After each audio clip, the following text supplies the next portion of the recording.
देवाधिदेव 1008 महावीर भगवान की जय। संत श्रोमणी आचार्य गुरुवर श्री विद्यासागर जी मुनि महाराज की जय। परम पूज्य 108 मुनिवर श्री प्रज्ञासागर जी महाराज की जय। द्वादशांगिनवाणी माता की जय। अहिंसामय विश्व धर्म की जय। आचार्य समंत भद्र स्वामी जी की जय। मंगलाचरण करेंगे रत्नकर्ण श्रावकाचार्य का। नमः श्री वर्धमानाय निर्धूत कलीलात्मने शालोकानां त्रलोकानां यदि विद्या दर्पणान्यते। आज हम आपको सम्यक ज्ञान अधिकार यानी दूसरा अधिकार पढ़ाएंगे, जिसमें सम्यक ज्ञान के बारे में बताया गया है। इसमें सिर्फ 5 श्लोक आए हैं और उसमें 5 श्लोकों में सम्यक ज्ञान की चर्चा की गई है। देखें हम सम्यक ज्ञान किसे कहते हैं, अर्थात सम्यक ज्ञान का क्या लक्षण है। श्लोक ध्यान से पढ़ें।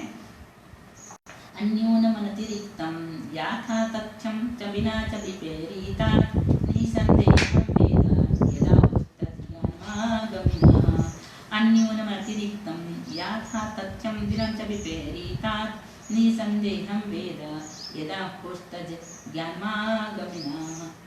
अन्योन अनतिरिक्तम, अन्योन यानी नियम, न्यूनता से रहित, अनतिरिक्तम अधिकता से रहित, विपरीता विपरीता विपरीता रहित, यथातत्वम जैसा का तैसा, निसंदेहम संदेह रहित, वेद ज्ञान तद उसको आगमिनः आगम के ज्ञाता पुरुष ज्ञानम सम्यक ज्ञान आहु कहते हैं। फिर से देखें। न्यूनता रहित, अधिकता रहित, विपरीतता रहित, जैसा का तैसा, संदेह रहित, क्या कहते हैं? वेद जानता है उसको आगम के ज्ञाता पुरुष सम्यक ज्ञान कहते हैं। आ गया समझ में? एक बार फिर से देखें। न्यून सम्यक ज्ञान किसे कहते हैं? जो न्यूनता रहित है, अधिकता रहित है, विपरीतता रहित है, जैसा का तैसा है और संदेह रहित है। उसे आगम के पुरुष क्या कहते हैं? जो आगम के जानने वाले ज्ञाता पुरुष हैं, वो क्या कहते हैं? उसे सम्यक ज्ञान कहते हैं। किसे कहते हैं सम्यक ज्ञान? जो न्यूनता रहित है, अधिकता रहित है, विपरीतता रहित है, संदेह रहित है और जैसा का तैसा है, उसे क्या कहते हैं? सम्यक ज्ञान। वो क्या चीज है? वस्तु स्वरूप को। जो वस्तु का स्वरूप है वो कैसा है? न्यूनता रहित है, अधिकता रहित है, विपरीतता रहित है, संदेह रहित है और जैसा का तैसा है, उसको आगम के पुरुष, आगम को जानने वाले जो ज्ञाता पुरुष हैं, उसे सम्यक ज्ञान कहते हैं। आ गया सम्यक ज्ञान किसे कहते हैं समझ में? सच्चे ज्ञान को सम्यक ज्ञान कहते हैं। वह सम्यक ज्ञान कितने प्रकार का होता है? 5 प्रकार का। कौन कौन सा? मति ज्ञान, श्रुति ज्ञान, अवधि ज्ञान, मनापर्य ज्ञान और केवल ज्ञान। इस प्रकार से ज्ञान 5 प्रकार का होता है, लेकिन 4 प्रकार का भी होता है। वो कौन सा है? प्रथमानि योग, करणानि योग, चरणानि योग और द्रव्यानि योग के भेद से सम्यक ज्ञान 4 प्रकार का भी होता है।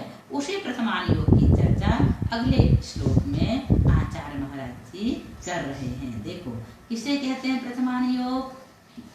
श्लोक के माध्यम से इसे हम समझते हैं। प्रथमानि योगमर्थख्यानं चरितं पुराणमपि पुण्यं बोधि समाधि निधानं बोधति बोधा समीचीनम्। एक बार फिर से देखें। प्रथमानि योगमर्थख्यानं चरितं पुराणमपि पुण्यं बोधि समाधि निधानं बोधति बोधा समीचीनम्। प्रथमानि योगमर्थख्यानं, सबसे पहले देखें समीचीनम। समीचीनम मीन्स क्या होता है? सम्यक ज्ञान। चरितम चरितम अपि पुराण प्रथमानि योग, चरित्रों और पुराणों का तथा प्रथमानि योग को जानता है। चरित्र और पुराण, चरित्रों को और पुराणों को तथा प्रथमानि योग को जानता है। कैसे हैं चरित्र और पुराण? अर्थ आख्यानम, जिनमें पुरुषार्थों का कथन है, जिसमें पुरुषार्थ का कथन है। पुण्यम, पुण्य का कारण है। पुनरपि बोधि समाधि निधानम, पुनरपि बोधि समाधि निधानम और बोधि समाधि की हानि है। कैसा प्रतिमान योग? सरल भाषा में बताएं हम, जिसमें चारित्र और पुराण का वर्णन किया गया है, उसे प्रतिमान योग कहते हैं।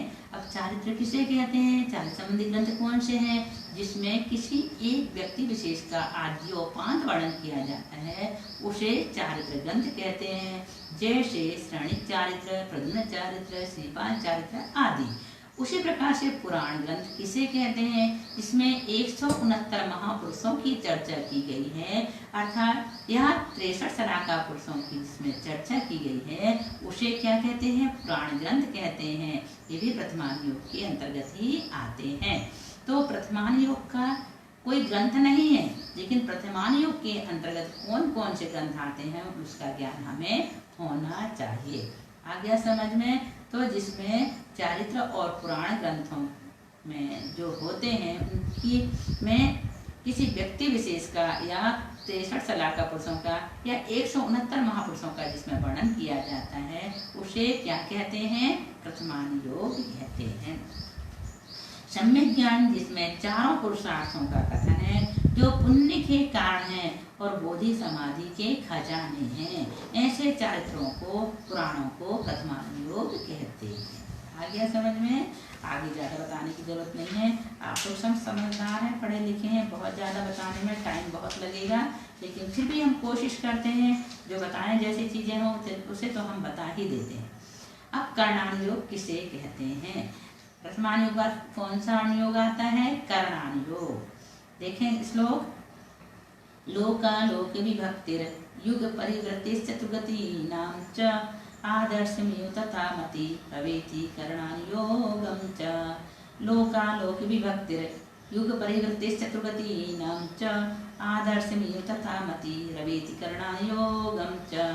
तथा मति, तथा मति मीन्स होता है श्रुत ज्ञान, तथा मति मीन्स श्रुत ज्ञान, सम्यक ज्ञान ही कर्णानुयोग को, कर्णानुयोग योगम कर्णानु का लोक विभक्ति, लोक आलोक के विभाग को, लोक आलोक के विभाग को, च और युग परिवर्ते, युग परिवर्तन को, च और चतुर्गति नाम चतुर्गतियों को, आदर्श यु अवेति दर्पण के समान ऐसा जानता है।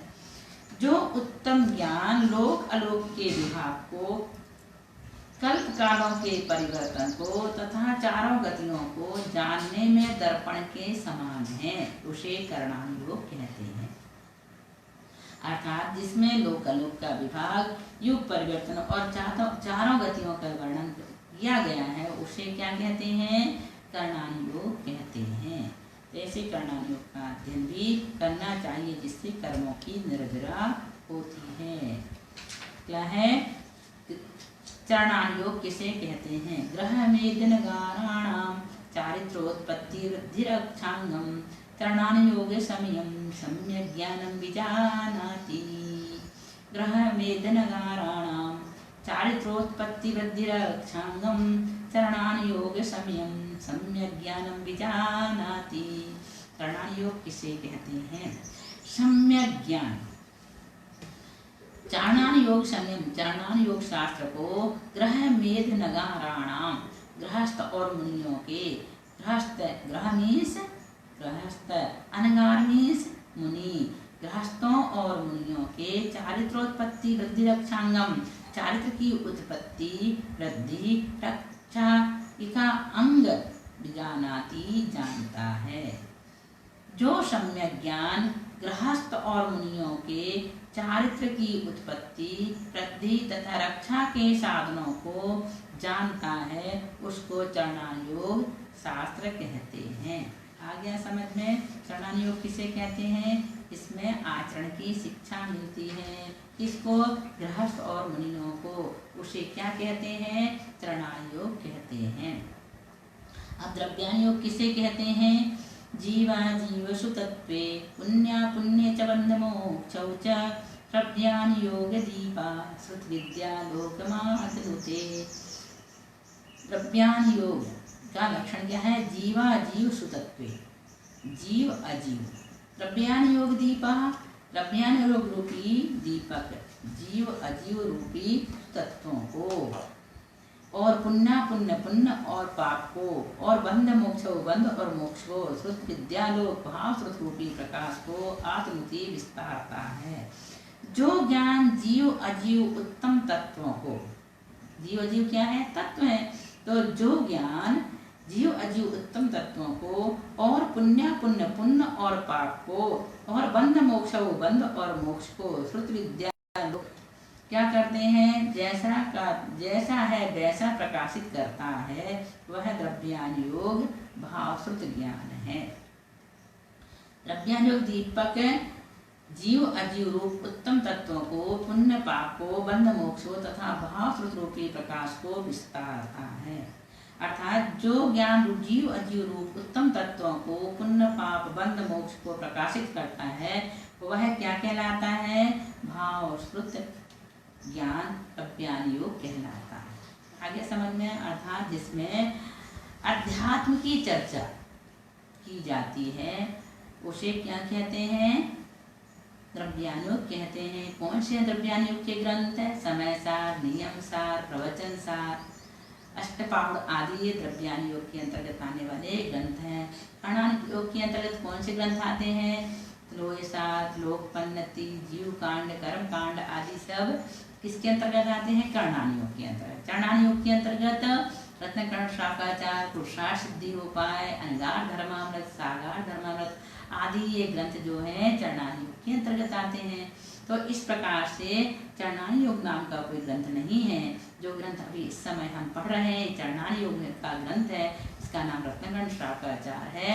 इससे हमें 5 अणुव्रत, 3 गुणव्रत और 4 शिक्षाव्रत की शिक्षा मिलती है। प्रतिमाओं का पालन कैसे हो, संलेखना कैसे धारण करें आदि उपदेश हमें इस ग्रंथ के माध्यम से मिलता है। इसलिए इस ग्रंथ को हमेशा पढ़ते रहना चाहिए ताकि हमारी चर्या समीचीन बनी रहे। तो द्रव्यानुयोग किसे कहते हैं? इसका लक्षण हुआ। इस प्रकार से ये द्रव्यानुयोग का लक्षण भी हमने पढ़ लिए। अब हमारा जो ज्ञानाधिकार है वो पूर्ण हो चुका है। इसके बाद हम अगला अधिकार पढ़ेंगे, अणुव्रत अधिकार, है ना। अणुव्रत कितने होते हैं? 5 होते हैं। उन 5 अणुव्रतों की चर्चा अगले श्लोक में की जाएगी। बोले महावीर भगवान की जय।